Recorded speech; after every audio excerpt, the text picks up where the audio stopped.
ప్రభునందు ప్రియులారా, భక్తుడైనటువంటి యోహాను తన మొదటి పత్రిక 2వ అధ్యాయము 15వ వచనములో ఆయన జ్ఞాపకం చేస్తూ ఇలాగంటాడు, ఈ లోకమునైనను లోకములో ఉన్న వాటినైనను ప్రేమింపకుడి.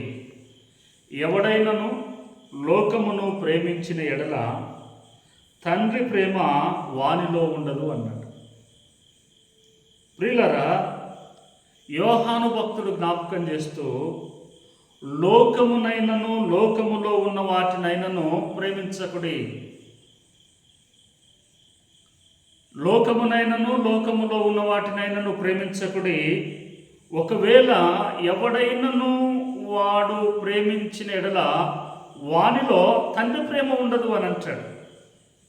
నిజంగా తండ్రి ప్రేమ ఎంత శ్రేష్టమైనటువంటిది అని మనం ఆలోచన చేస్తే చూడండి, తప్పిపోయిన కుమారుడు ఉన్నాడు. కుమారుడు తండ్రి దగ్గరకు వచ్చి ఆస్తిని అంతటి తీసుకొని దూరదేశం వెళ్ళిపోతే తిరిగి ఆ కుమారుడు ఎప్పుడు వస్తాడని ఎదురు చూస్తూ ఉన్నాడు.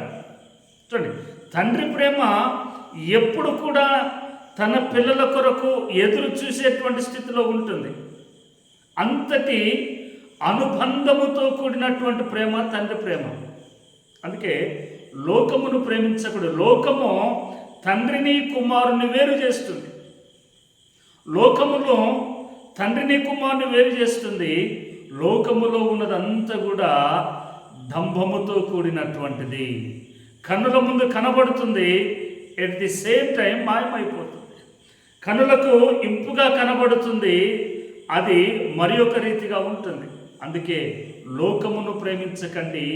లోకమును ప్రేమిస్తే తండ్రి ప్రేమకు దూరం అవుతారు. అందుకే ఆనాడు ఇశ్రాయేలు ప్రజలందరూ కూడా లోక సంబంధమైనటువంటి భోజనము వైపు వారు చూశారు. లోక సంబంధమైనటువంటి ఆహారముల కొరకు వారు చూశారు. అందుకే అరణ్యములోనే వారందరూ రాలిపోయారు. కాబట్టి లోకాన్ని ప్రేమించకండి, తండ్రిని ప్రేమించండి, దేవునిని ప్రేమించండి, పరలోకపు దీవుల చేత నింపబడండి. దేవుడు మనను ఆ రీతిగా నడిపించును గాక.